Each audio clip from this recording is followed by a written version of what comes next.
E lá vamos nós para mais um Podtex aqui do SBZ. E aí, tudo bem com o senhorito? Coisa boa, tudo Já não bem, é estamos assim, de tem? volta. Eu acho que estava 2026. todo mundo morrendo de saudade da gente junto aqui.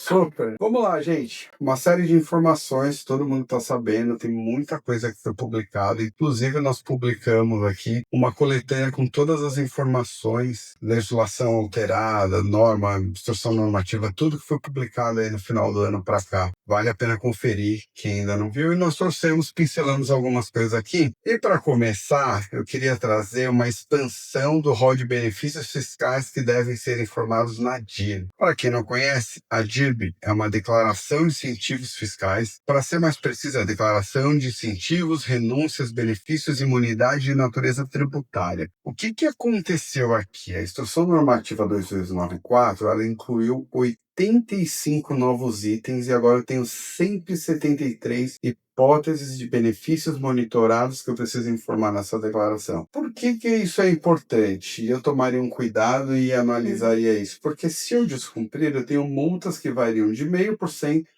a 1,5% da receita bruta mensal, para o caso de atraso ou falta de entregas limitada a 30% do valor dos benefícios.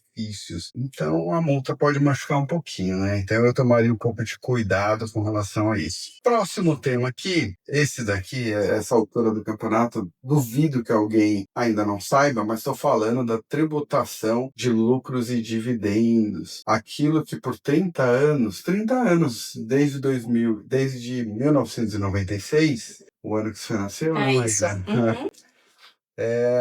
Eu não tinha uma tributação e agora passo a ter uma tributação de 10%. A todo e qualquer lucro? Não, vamos lá. Primeiro tem seu lucro apurado posteriormente a 2025, né? Uma das hipóteses aqui. Esses 10% para aquilo que exceder a 50 mil por mês. Mas eu vou ter também uma tributação anual de altas rendas e para as pessoas físicas que tiverem rendimentos anuais superiores a 600 mil reais, eu também vou ter uma tributação mínima. Tem todo um cálculo a ser feito, tem toda uma série de itens que não faz sentido aqui a gente entrar no detalhe, mas fato é que agora eu tenho um serviço. Quando eu digo serviço, sabe quando você vai pagar uma conta que você tem que adicionar 10%? Pois é, agora os seus dividendos eles também têm 10% aí.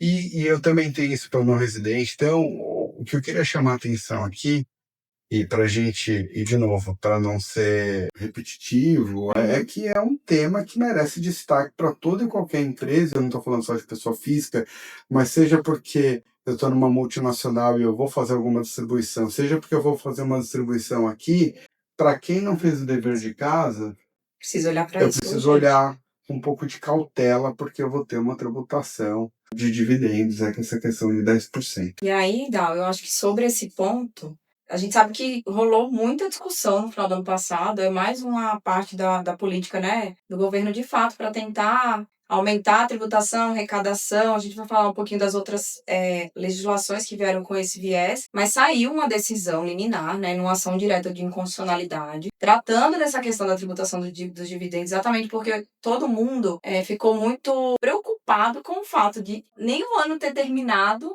e a gente Nossa, precisar já pensar no que a gente ia apurar até dezembro, por exemplo, que estava no começo de dezembro, acho que foi final de novembro, começo de dezembro. Super. A gente não tinha nem fechado o ano e a gente ia estar impossibilitado, de fato, de fazer a distribuição de dividendos pensando na apuração daquele ano. E aí, por isso, o que o STF fez foi prorrogar até o dia 31 de janeiro de 2026 o prazo que a lei estipulou relacionado à exigência de aprovação, né, da distribuição desses lucros e dividendos. Porque o que a lei trazia? Que isso precisaria ser aprovado e devidamente formalizado, né, pelas atas, etc., o que coubesse ali em termos de lei societária até o final do ano de 2025. O que às vezes não faz sentido porque você precisa terminar Exato, eu o preciso ano de alguns calendário, dias. exatamente. A maioria das empresas que nós conversamos disseram, poxa, mas eu preciso de uns 10 dias para conseguir fechar esses números. E o que o mercado, obviamente, se organizou e fez foi fechar o balanço em 30 de novembro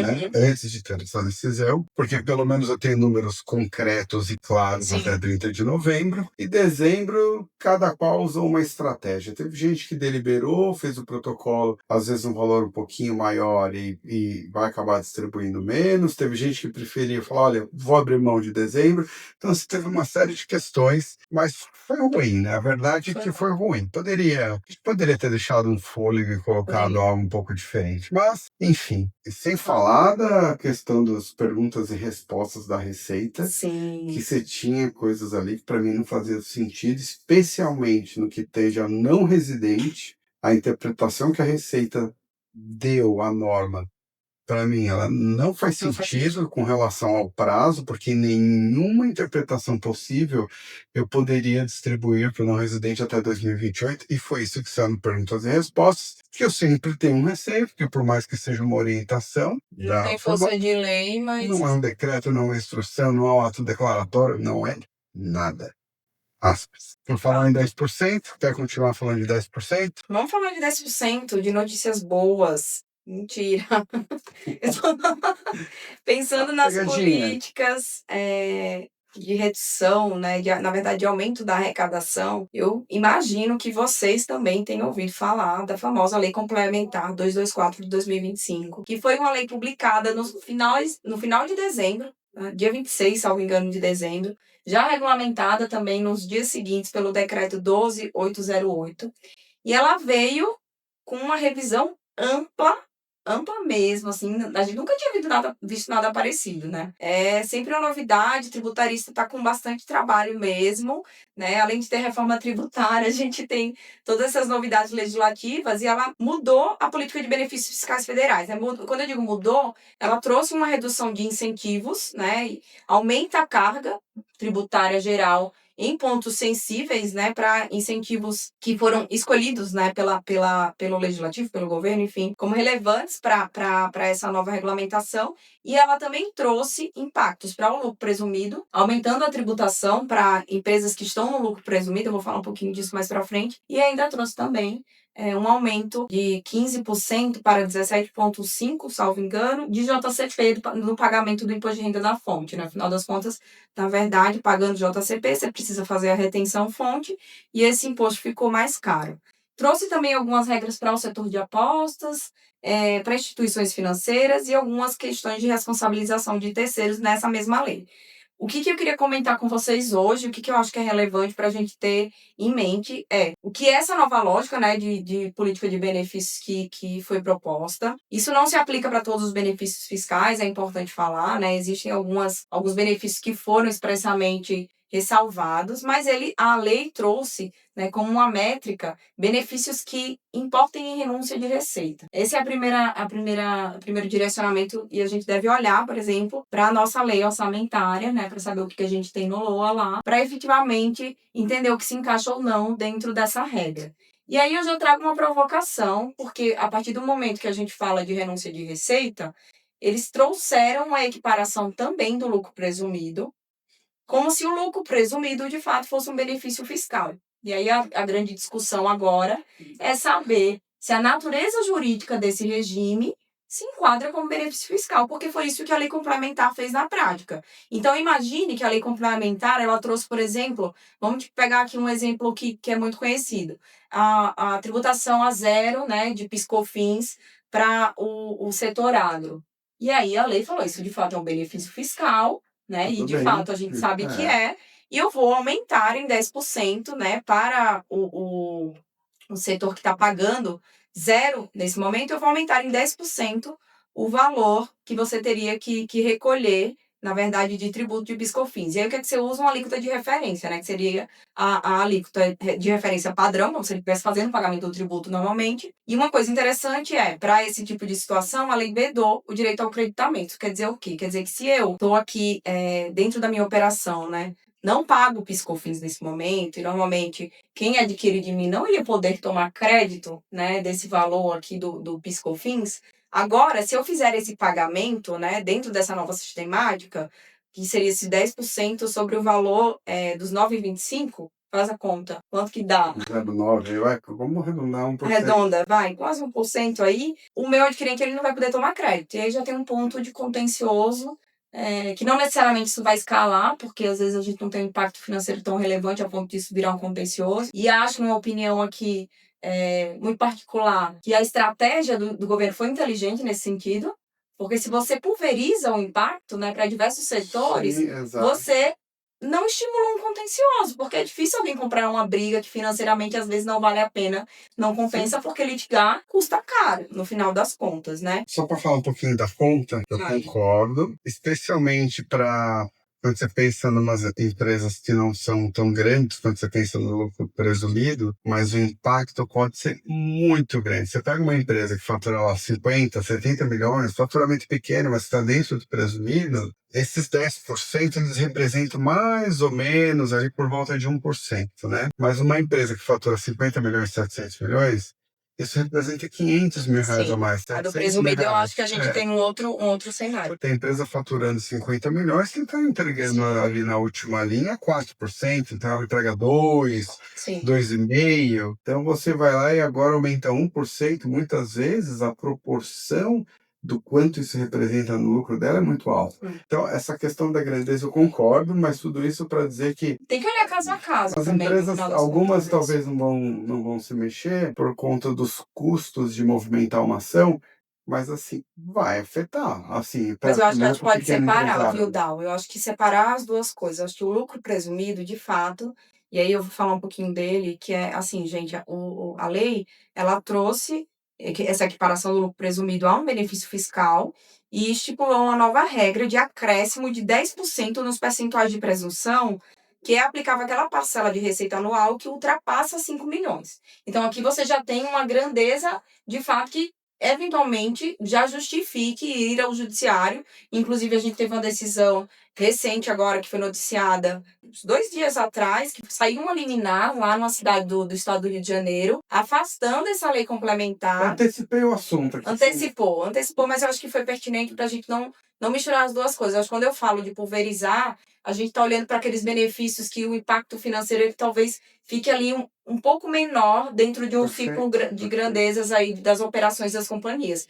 E aí, óbvio, quando a gente tem uma empresa média, tem aí um pequeno empresário, às vezes ele vai sentir mais no bolso e qualquer, né, mudança pode ser já significativa. Do outro lado, a gente tem aqui a situação do lucro presumido, que foi, de fato, que é uma mudança um pouco mais relevante. Eu acredito que você ter 10% em cima das alíquotas, né, no final dos percentuais de presunção, é significativa. Aquilo que é acima de 5 milhões já passaria a ter esse acréscimo.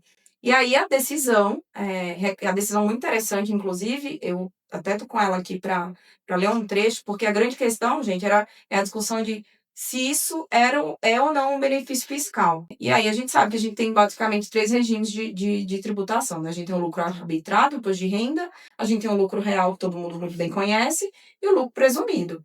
O lucro presumido, a gente sabe que é um percentual de presunção que é aplicável sobre a minha receita, né? No lucro real você tem sua possibilidade de exclusões, deduções, etc. É um regime um pouco mais complexo de apuração, mas não necessariamente quando eu estou dentro do lucro presumido, isso me traz um benefício em termos de tributação. Antes da lei, ninguém falava que isso era um incentivo. Ninguém falava. Sempre foi um regime de tributação específico para empresas que faturavam até 78 milhões e que não estavam obrigatoriamente sujeitas ao real. Perfeito. Tão simples quanto isso. Um regime simplificado, eu diria, talvez, um pouco mais fácil. Em alguma medida, sim, porque a minha apuração, a minha Ele é mais simples. contabilidade ela é simplificada, mas isso pega um pouco. Assim.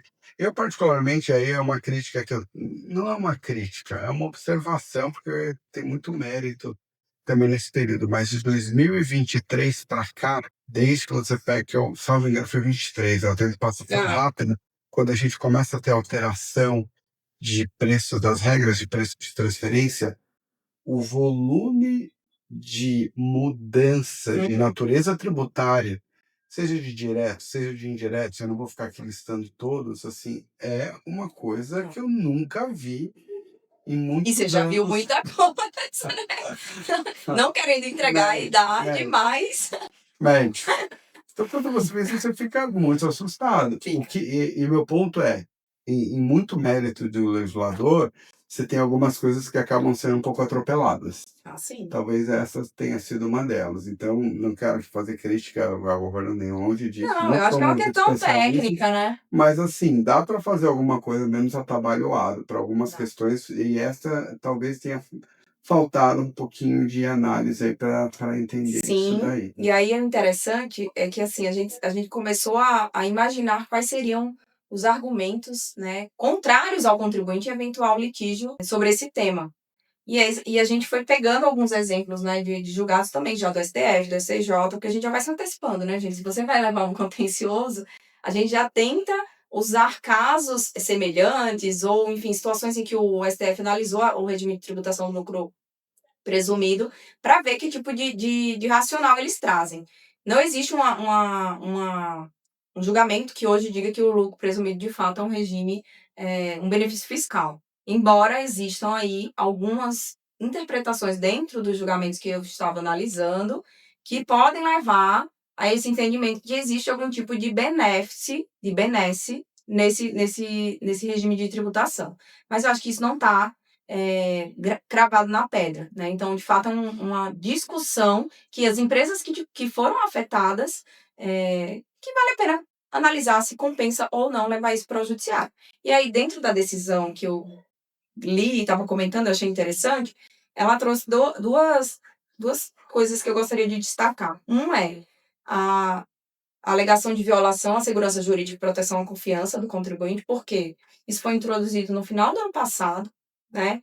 E já passou a valer com efeitos imediatos no ano seguinte. Ou seja, eu fiquei sabendo que o meu regime de tributação ia aumentar em dezembro, final do ano de 2025. Em janeiro de 2026, eu precisava me organizar já para ter isso dentro do meu custo, como sendo algo que já teria efeitos imediatos. Então, eu não tenho nenhum período de transição para me adaptar a esse novo cenário. Esse é o primeiro ponto. Segundo ponto é que se eu aumento, né, esses percentuais de presunção, sem de fato demonstrar que haveria uma alteração na lucratividade média das atividades que vão ser alcançadas, ela fala de uma tributação de renda que pode ser inexistente ou meramente fictícia, que eu achei bem interessante.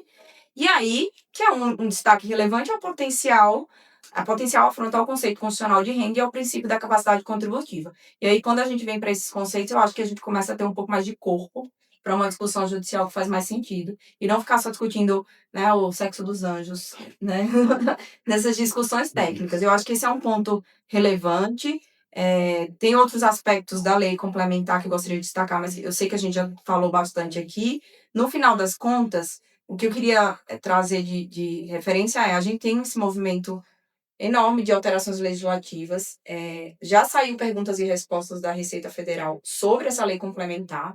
Ou seja, se você tem dúvida se o seu benefício fiscal entrou ou não entrou, eu vou fazer uma importação, está no ex-tarifário está fora, a Receita Federal falou que está fora, né? O ex-tarifário é um regime diferenciado que eu tenho para tributação. A Receita já esclareceu, busquem informações, porque não dá para a gente realmente passar por todos os pontos aqui. A Mayra quer dizer que é um caos.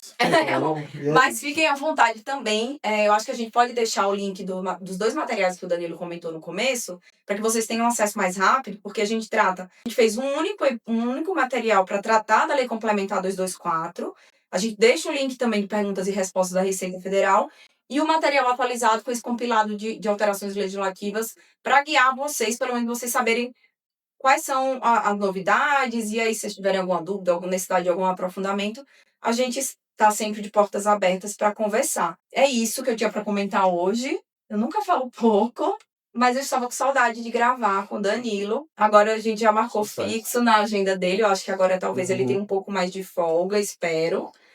Meus Mas trabalhos, vamos falar né? que, assim, tava difícil gravar nesse final de ano, assim, com Tava a mesmo. Receita e o governo como um todo, passou bastante trabalho pra gente. Passou. Mas é isso. Mas vamos para os próximos, vai ter muita novidade pra gente falar. O ano vai ser agitado. Vai ser legal. Obrigada, gente. Até É mais. isso, pessoal. Até a próxima. Tchau, tchau.